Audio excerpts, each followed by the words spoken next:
فیصلے آنے والے دنوں میں بولیں گے. ایک کچھ لوگ کہہ رہے ہیں کہ وہ فلانا اس پر خوش ہے, فلانا جج کے ساتھ, فلانا. بھائی وہ کوئی گروپ ان کا نہیں ہے.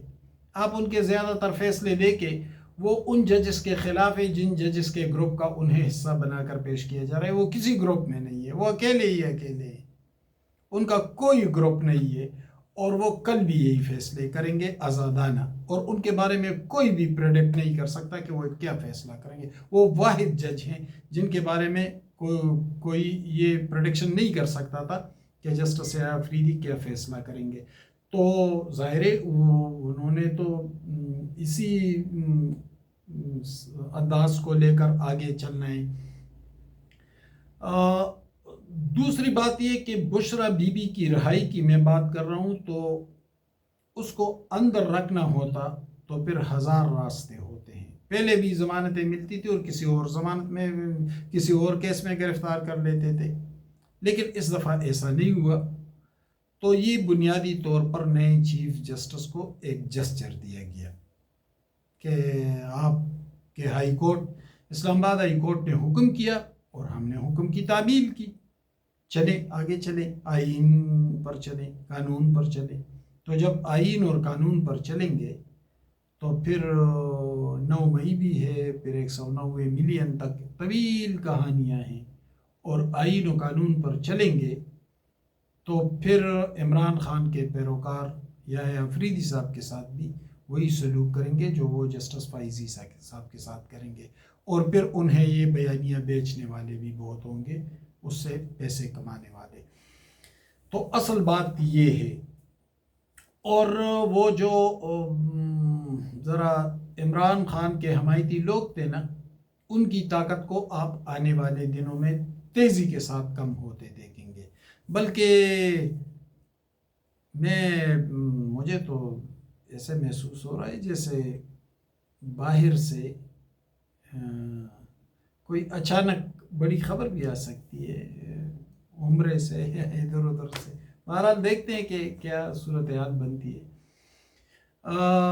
26ویں ترمیم کے بعد اسٹیبلشمنٹ اور سیاسی جماعتیں ایک دوسرے کے بہت قریب آ گئی ہیں, لیکن اس کو حیرت انگیز طور پر پرائم منسٹر شہباز شریف نہیں بلکہ بلاول بھٹو زرداری لیڈ کرنے لگے ہیں, اور ان کے درمیان ایک کنسنسس ڈیولپ ہونے لگا ہے.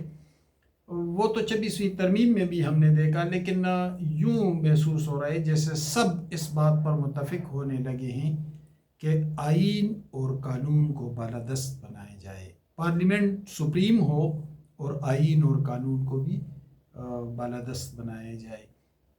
تو اس پر کسی کو اختلاف نہیں ہے. گو کہ پی ٹی آئی کسی کے ساتھ مل نہیں رہے اور نون کو دلچسپی ہوتی ہے وہ صرف خان صاحب کو رہا کرے, خان صاحب کو وزیر اعظم بنائے, خان صاحب کے ساتھ اتنے لوگ ہیں, تو وہ تو سارا دن یہی باتیں کرتے ہیں پی ٹی آئی والے. لیکن پی ٹی آئی کے حوالے سے میں خبر دوں کہ آنے والے فوری طور پر نہیں لیکن آنے والے کچھ دنوں میں آپ پی ٹی آئی کے اندر ایک بڑی دراڑ دیکھیں گے, اور یہ دراڑ پہلے پنجاب سے نمودار ہوگی, اور اس دراڑ میں جہانگیر ترین کا کردار بھی ہوگا, ملتان کے قریشی خاندان کا کردار بھی ہوگا, اور اس کی ہلکی ہلکی جھلکیاں دکھائی دینے لگی ہیں. یہ جو شاہ محمود قریشی کے بھانجے ظہور قریشی نے ذرا اس طرف جھکاؤ تھا, یا زین قریشی کی پراسرار سی گمشدگی, تو یہ ایسے نہیں ہو رہے, کچھ معاملات ہیں. مجھے یوں محسوس ہو رہا ہے کہ پنجاب کے اندر ایک بہت بڑی دراڑ نمایاں ہو جائے گی پی ٹی آئی کے اندر. اور اگر کوئی کہتا ہے کہ عمران خان کا کرزما, تو بھئی پنجاب میں بہت سے لوگ ایسے جو الیکٹیبلز ہیں.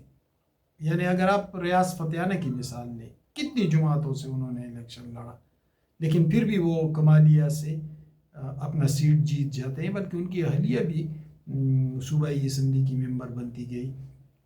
تو یہ جو الیکٹیبلز ہیں نا, یہ اگر پی ٹی آئی سے نکلے تو پی ٹی آئی کی مقبولیت پر تو ویسے بھی پنجاب میں اثر پڑا ہے اور مزید اثر پھر پڑے گا، اور وہ بہت واضح اثر ہوگا.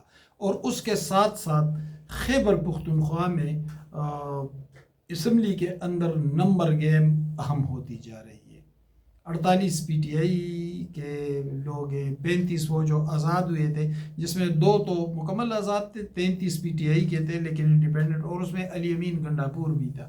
پھر 9 جمعیت العلماء اسلام کے پاس ہے، 6 یا 7 مسلم لیگ کے پاس ہے. اسی طرح وہ نمبر گیم جو ہے وہ اتنا بھی سٹیبل نہیں پی ٹی آئی کے حق میں جتنا دکھائی دے رہا ہے. اور جب ذرا علی امین کی پشت پناہی کم ہو جائے گی اور پنجاب میں عمران خان کی مقبولیت کو دھچکا لگے گا، تو پھر اس کے بعد آپ خیبر پختونخوا میں ایک ڈراسٹک چینج کو محسوس بھی کریں گے اور دیکھ بھی لیں گے. بہت شکریہ.